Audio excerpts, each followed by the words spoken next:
we're going to take a look at the latest in neuroscience and trauma when it comes to skin disease.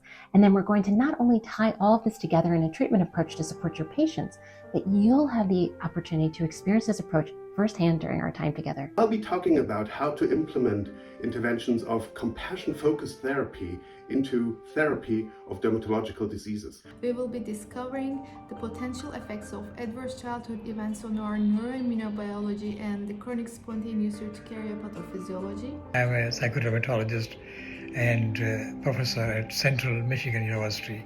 Today, I would like to talk about a very interesting and fascinating topic that is psychodermatology, which is the connection between psych and skin. We will talk about how writing our stories can help us heal, and how chronic stress and emotional pain can affect the skin through the lens of traditional Chinese medicine. I was psyched when I heard that SoMeDocs was putting on a conference all about psychodermatology, and I'm excited to talk to you about how your skin, your gut, and your brain all talk to each other, and how you can do even small things to encourage them to talk more productively. I first discovered Reiki in 2017 and it completely transformed my life.